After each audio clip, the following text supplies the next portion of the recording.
We're up and rolling. Whoops, gotta get my coffee. Gotta get my coffee. Okay, we gotta see if anybody's awake this morning. Besides Wally and I. Yeah. Nobody's here yet. Oh, somebody just woke up. Good morning. I'm going to give it a minute before a few more people. Oh, it's Deborah. Good morning, Deborah. Before a few more people get on. We have lots of liquid sunshine this morning. Nova Scotia. I got soaked getting in the car. Good morning, Lynn. How are you? So we're just going to give it a minute or two for everybody to get on. Deb's busy right now, so she may come in before we're finished. I got to tell you guys a funny story. You'll never guess what Deb did yesterday. She'll kill me for telling it. So Deb had one quilt that she'd taken off the frame, another one that was on the frame quilting, and she had decided that her goal yesterday was to get the one that was off the frame bound, get the binding on it, and she was hoping to get the one off the frame and get that one done too. So she was in the office just sewing up a storm, and I went in to say something to her. When it was almost done, she noticed she had about this much left. She had sewn the wrong binding strips to the quilt that she had finished. She had put the binding strips from the one that was still on the quilt machine. She was so ticked. She had to take the whole binding off. Anyway, it is now finished. So she sewed the binding on twice yesterday on one quilt. Okay, I see we've got 32 people. Lynn, I can tell you if you were down here, you won't be out gardening today. The way it's raining here. Felt like a drowned rat when I got here this morning. Okay, so this week we have 5 blocks, ladies, 5. But they're easy peasy. None of them are really challenging. You'll be fine. Anyway, the good news is 2 of them are very, very similar, that when you make one, it's just a matter of a different layout to make your second one. So 3 of the blocks are 10.5-inch squares when you get them done. 1 is a 7.5-inch, and 1 is just an easy peasy strip of half square triangles. So you're gonna have a really easy week. So the first 2 that I said are very similar are called X's and O's. So there's your O's, and there's your X's. So if you look at those, you will see, if you fold that in a quadrant, oops, I can't even fold. There's your quadrant. I'm going to tip this down. I don't mean to make you guys dizzy, but I'm going to tip this down a bit. I'm short. Okay, so there's a quadrant of this one. And when you fold this one down, like those double chins, there's a quadrant of that one. So they're exactly the same block. It's just how you lay them out in your setting, right?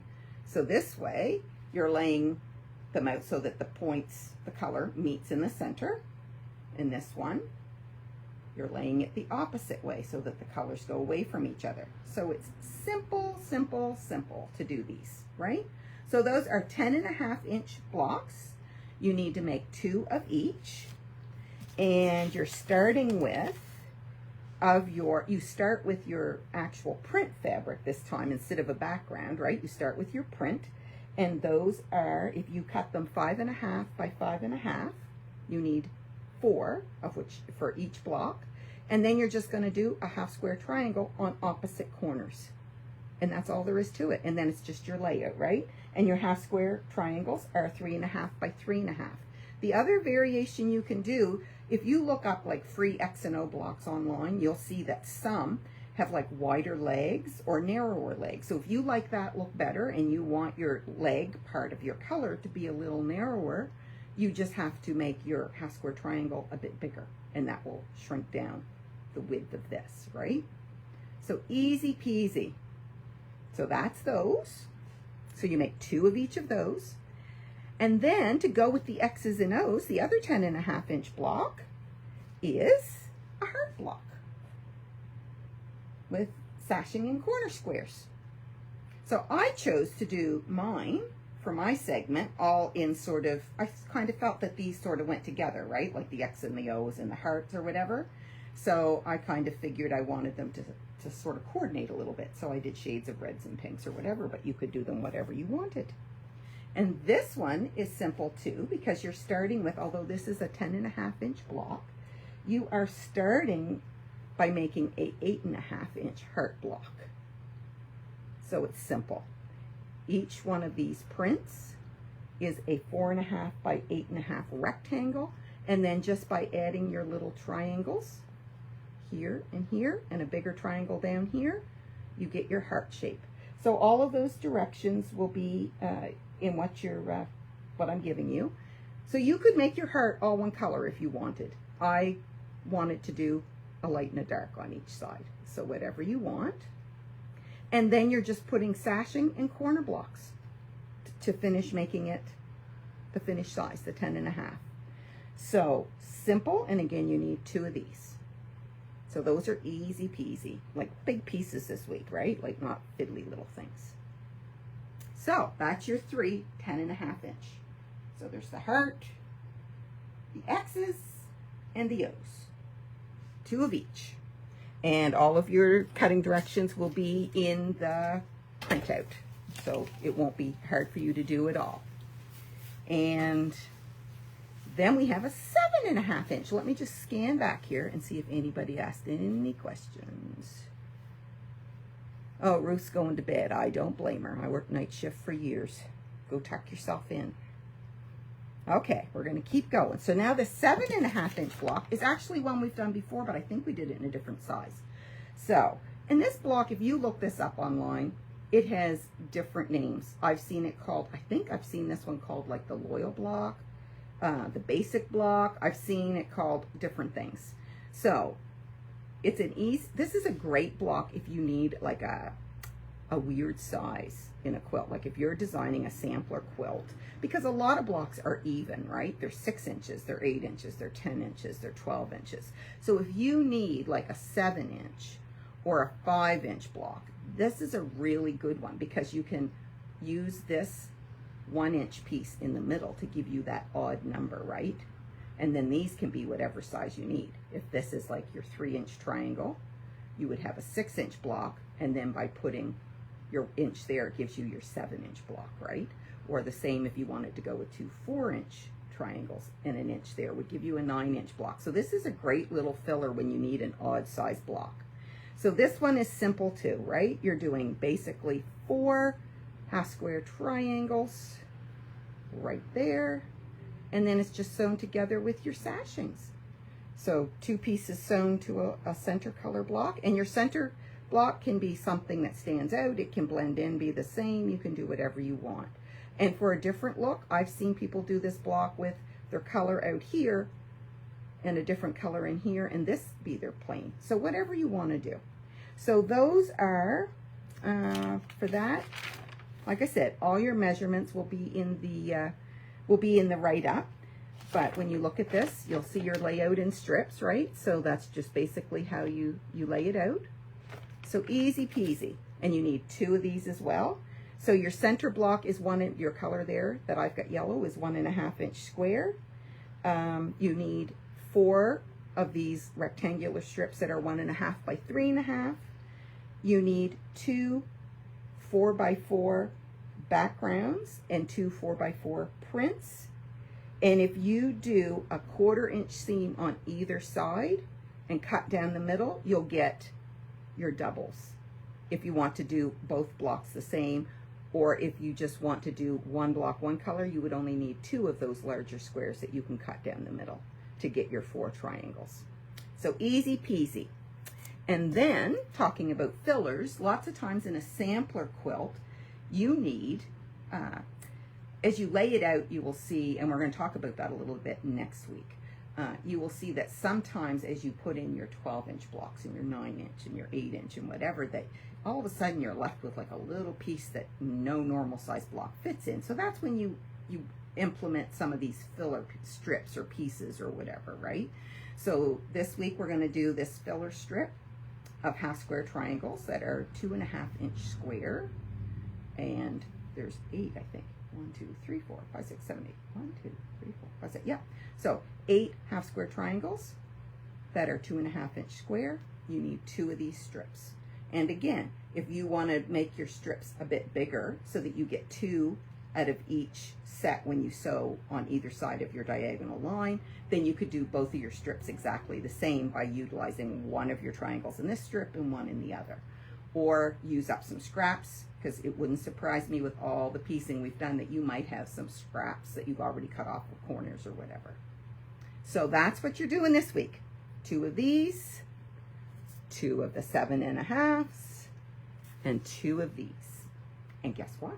The good news is next week, so when you finish these, we are now done 4 of the 7 pieces to the quilt. Remember I told you there's like seven sections, right? So there's 2 sections that go across a top row. Those 2 sections that go across the top are mirrored down on the bottom row. And then there's a center strip. So the center strip is what we haven't started on yet. But next week, we are going to actually sew together the 2 sections that make the top row and the 2 sections that make the bottom row. And the reason I want to start sewing it together before we tackle that middle strip is once you see how your colors are laying out in those 2 strips, it may influence what you want to choose for your center block for your medallion, because you may see that you've got, you know, one color that you're kind of missing if you've gone scrappy that you really want to focus on, or that you want to make your quilt have like more of a one color theme, that it's all more in shades of blue, so then you'd want your center medallion to be blue. So I just think if we get our top and our bottom strips sewn together, it's going to help you choose a bit more when we get to that center medallion. So that's what we're doing next week. So if you can get caught up this week, and if you don't, it's no big deal. It will be there for whenever you do it. But next week I will have one whole top strip sewn together to show you, and then I'm going to sew the bottom strip just in the 2 sections so that you can see how each section is. But you will get a detailed layout in your picture that shows where each block goes to sew together in your instructions next week. And this week your instructions are really straightforward. There's not a lot of whatever. Look how damp and wrinkled my paper is from dodging raindrops this morning. So this is what you get when you open up your PDF. So remember that the PDF is on the quilt project page, not on the business page. And we will see you next week at 9 o'clock. And hopefully next week Deb will be here, and we will have a partially finished quilt top to show you. Okay? You guys have a great day. I'm just going to check how big is the medallion block, Lynn says. The medallion center is 24 by 24, I think. So if you've got something in mind that you are thinking, you know, that you might like to do as a medallion, because you don't have to do what I do. Like, you'll have the finished measurements of what that hole is in the center when we're done, and you can do that. Or if you wanted a bigger quilt, I'm just trying to think. What did I tell you guys what the measurements of this was? Did I bring the right scribble somewhere? Yeah, without borders, this is going to finish 84 by 96. So if you put like a 4-inch border, it's going to finish 92 by 104. If you were to put a 6-inch border, it would be 96 by 108. So if you wanted to go without borders and do a larger center strip, we could work something out. Can you review the guidelines for the charity block quilt, and are you still taking names? Yes, Heather, we're still taking names. It is, if I remember correctly, it's $10. You get 2 1/4-meter pieces of fabric that coordinate. You can make any block you want as long as it finishes at 12.5 inches square. I'm pretty sure that's what she said, a 12.5-inch block. You can add whatever you need to add to it for background or coordinating fabric to make your block. She just wanted a couple common prints so that the quilt will blend as we start getting in the different blocks. Deb would then put together the quilt top. She'd do the sashing, the borders, she'll quilt it, whatever. The deadline to get your block here is September the 1st. And my understanding is the way she's going to do it, anybody that she gets a quilt block back from by September the 1st, that she incorporates in the quilt. So regardless of how many blocks she gets, she will make up whatever quilts she needs to make up to use those blocks. Everybody's name that is utilized in that quilt will be drawn, and then they get to choose what they want to do with that quilt. If your name is drawn, you can either donate it to a charity of your choice, if you want to take it to your guild and sell tickets on it to raise money for a charity, whatever. But that's basically it. The block is $10. You get 2 1/4 meter cuts of fabric, and you have to have it back by September the 1st. So I think that's basically all she had for guidelines for the charity block. Does that make sense, Heather? And let me see if there was any other questions. I think we're good. Okay, guys. Oh, guess who? He's back. He's just like the cat, keeps coming back. Well, I was going to say something else, but... Okay. Yeah, I did that. Oh, okay, ladies. She's good. We'll see you. Right. Okay, ladies, we'll see you next Wednesday morning at 9 o'clock. So, enjoy the rain. Bye-bye.